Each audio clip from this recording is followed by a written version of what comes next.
The Kybalion, Chapter 14, Mental Gender. Students of psychology who have followed the modern trend of thought along the lines of mental phenomena are struck by the persistence of the dual mind idea, which has manifested itself so strongly during the past 10 or 15 years, and which has given rise to a number of plausible theories regarding the nature and constitution of these two minds. The late Thomson J. Hudson attained great popularity in 1893 by advancing his well-known theory of the objective and subjective minds, which he held existed in every individual. Other writers have attracted almost equal attention by the theories regarding the conscious and subconscious minds, the voluntary and involuntary minds, the active and passive minds, etc., etc. The theories of the various writers differ from each other, but there remains the underlying principle of the duality of mind. The student of the Hermetic philosophy is tempted to smile when he reads and hears of these many new theories regarding the duality of mind, and each school adhering tenaciously to its own pet theories, and each claiming to have discovered the truth. The student turns back the pages of occult history, and away back in the dim beginnings of occult teachings, he finds references to the ancient Hermetic doctrine of the principle of gender on mental plane, the manifestation of mental gender. And examining further, he finds that the ancient philosophy took cognizance of the phenomena of the dual mind and accounted for it by the theory of mental gender.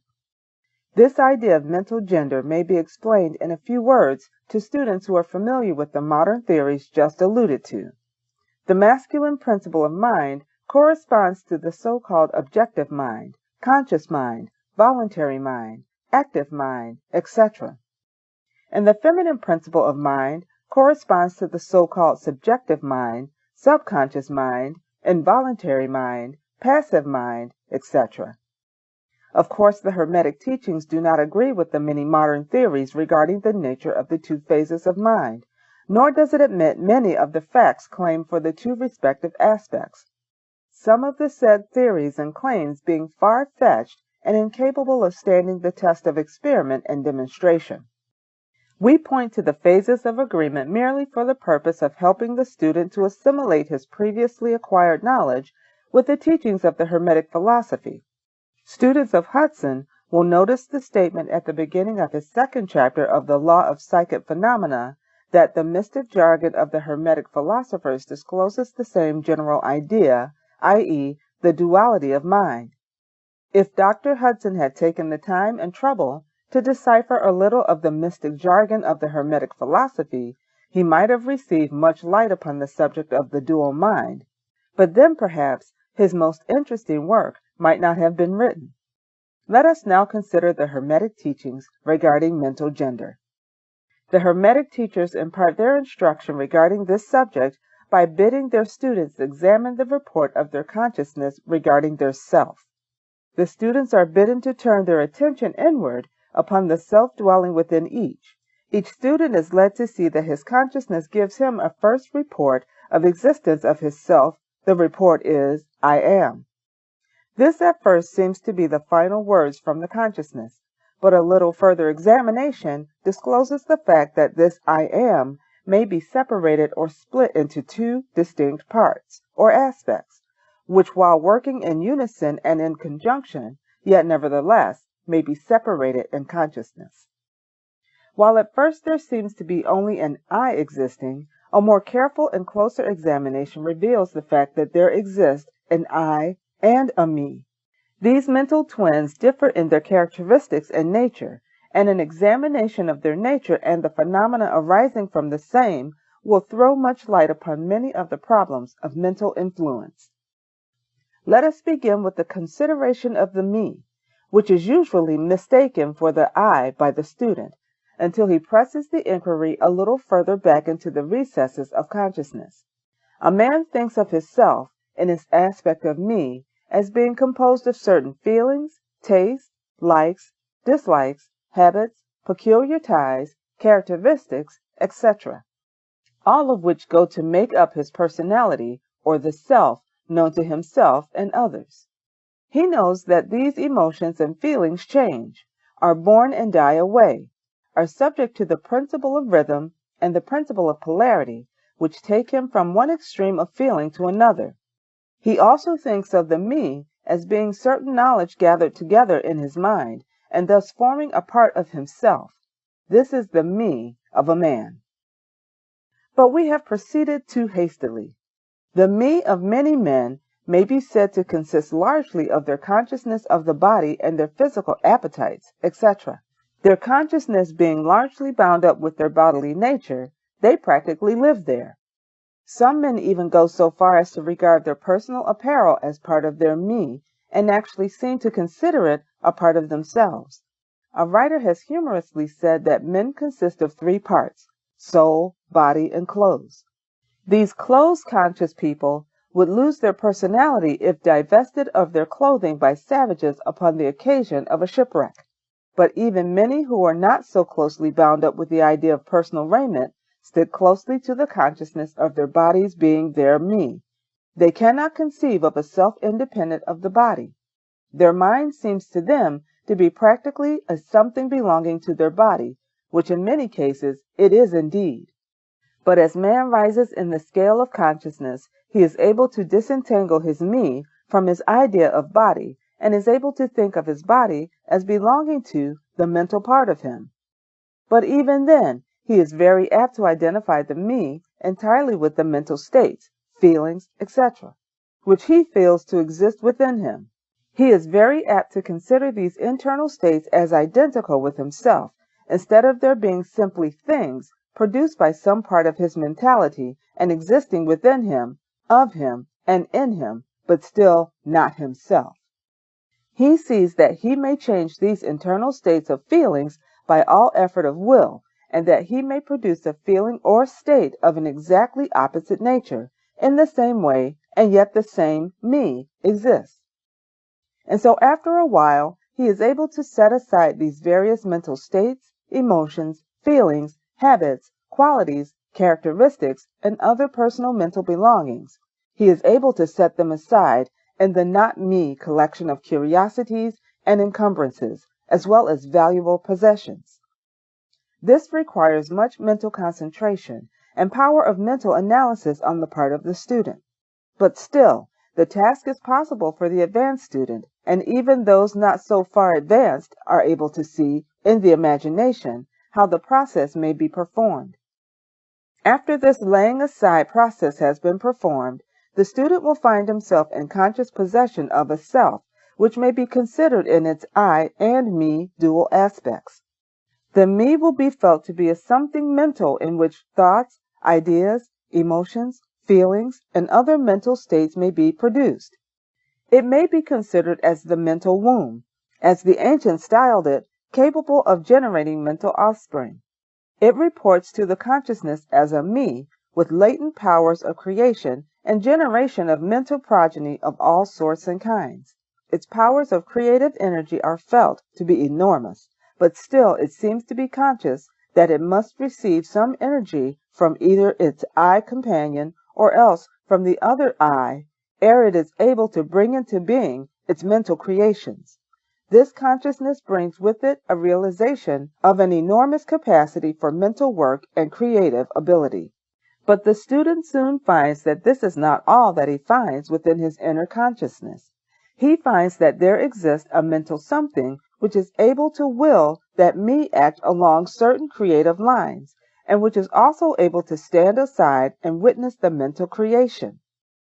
This part of himself he is taught to call is his I. He is able to rest in its consciousness at will. He finds there not a consciousness of an ability to generate and actively create, in the sense of the gradual process attendant upon mental operations, but rather a sense of consciousness of an ability to project an energy from the I to the me, a process of willing that the mental creation begin and proceed. He also finds that the I is able to stand aside and witness the operations of the me's mental creation and generation. There is this dual aspect in the mind of every person. The I represents the masculine principle of mental gender, the me represents the feminine principle. The I represents the aspect of being, the me the aspect of becoming.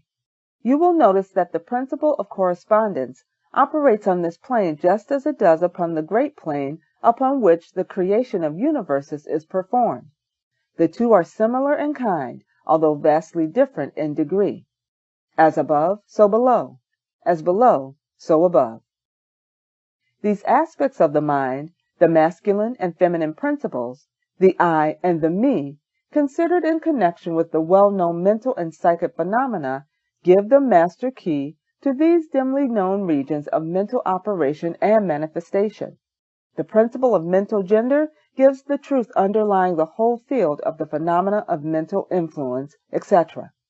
The tendency of the feminine principle is always in the direction of receiving impressions, while the tendency of the masculine principle is always in the direction of giving, out of expressing. The feminine principle has much more varied field of operation than has the masculine principle. The feminine principle conducts the work of generating new thoughts, concepts, ideas, including the work of the imagination. The masculine principle contents itself with the work of the will in its varied phases. And yet, without the active aid of the will of the masculine principle, the feminine principle is apt to rest content with generating mental images which are the result of impressions received from outside, instead of producing original mental creations. Persons who can give continued attention and thought to a subject actively employ both the mental principles, the feminine in the work of the mental generation, and the masculine will in stimulating and energizing the creative portion of the mind. The majority of persons really employ the masculine principle but little, and are content to live according to the thoughts and ideas instilled into the me from the I of other minds.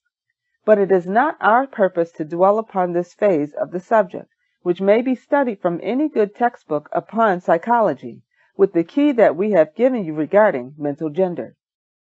The student of psychic phenomena is aware of the wonderful phenomena classified under the head of telepathy, thought transference, mental influence, suggestion, hypnotism, etc. Many have sought for an explanation of these varied phases of phenomena under the theories of the various dual mind teachers. And in a measure they are right, for there is clearly a manifestation of two distinct phases of mental activity. But if such students will consider these dual minds in the light of the Hermetic teachings regarding vibrations and mental gender, they will see that the long sought for key is at hand. In the phenomena of telepathy, it is seen how the vibratory energy of the masculine principle is projected toward the feminine principle of another person, and the latter takes the seed thought and allows it to develop into maturity. In the same way, suggestion and hypnotism operates.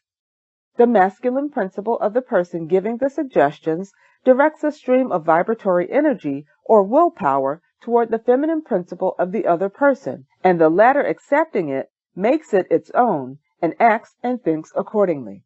An idea thus lodged in the mind of another person grows and develops, and in time is regarded as the rightful mental offspring of the individual, whereas it is in reality like the cuckoo egg placed in the sparrow's nest, where it destroys the rightful offspring and makes itself a home. The normal method is for the masculine and feminine principles in a person's mind to coordinate and act harmoniously in conjunction with each other, but unfortunately, the masculine principle in the average person is too lazy to act. The display of willpower is too slight, and the consequence is that such persons are ruled almost entirely by the minds and wills of other persons, whom they allow to do their thinking and willing for them. How few original thoughts or original actions are performed by the average person? Are not the majority of persons mere shadows and echoes of others having stronger wills or minds than themselves? The trouble is that the average person dwells almost altogether in his me consciousness and does not realize that he has such a thing as an I. He is polarized in his feminine principle of mind, and the masculine principle, in which is lodged the will, is allowed to remain inactive and not employed. The strong men and women of the world invariably manifest the masculine principle of will, and their strength depends materially upon this fact. Instead of living upon the impressions made upon their minds by others, they dominate their own minds by their will, obtaining the kind of mental images desired, and moreover dominate the minds of others likewise, in the same manner. Look at the strong people, how they manage to implant their seed thoughts in the minds of the masses of the people, thus causing the latter to think thoughts in accordance with the desires and wills of the strong individuals.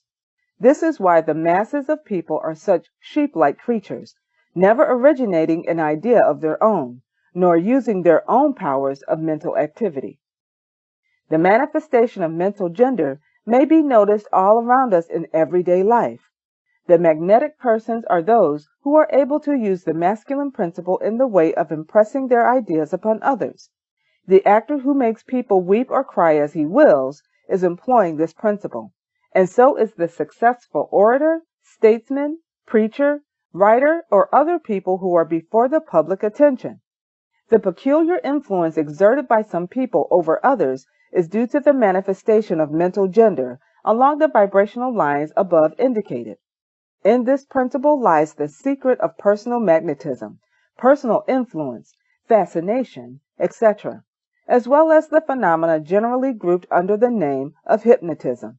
The student who has familiarized himself with the phenomena generally spoken of as psychic will have discovered the important part played in the said phenomena by that force which science has styled suggestion, by which term is meant the process or method whereby an idea is transferred to or impressed upon the mind of another, causing the second mind to act in accordance therewith.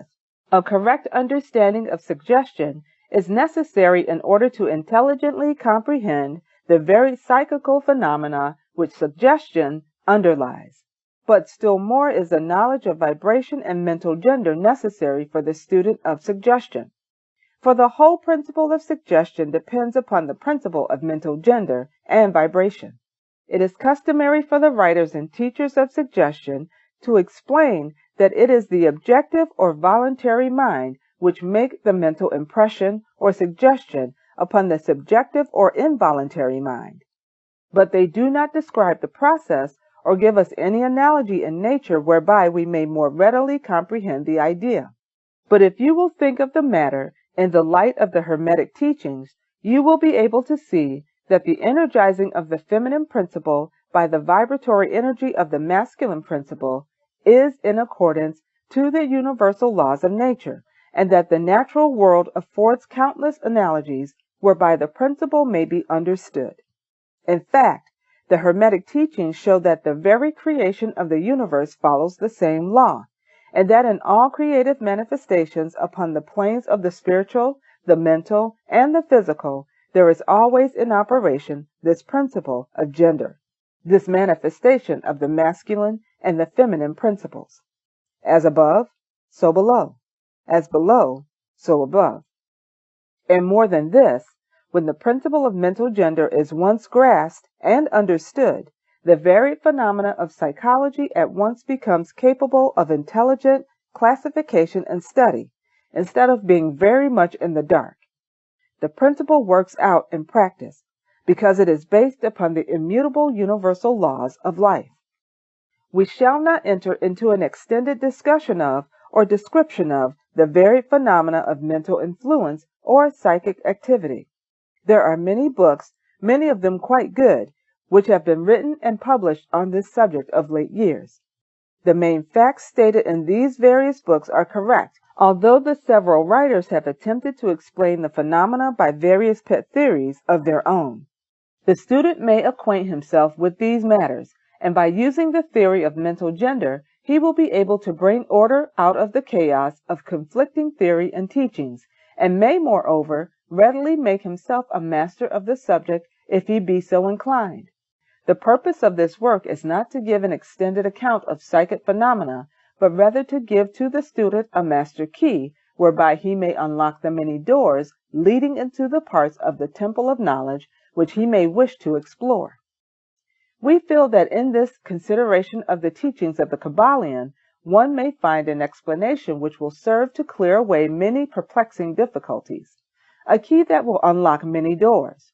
What is the use of going into detail regarding all of the many features of psychic phenomena and mental science, provided we place in the hands of the student the means whereby he may acquaint himself fully regarding any phase of the subject which may interest him? With the aid of the Kybalion, one may go through any occult library anew, the old light from Egypt illuminating many dark pages and obscure subjects. That is the purpose of this book.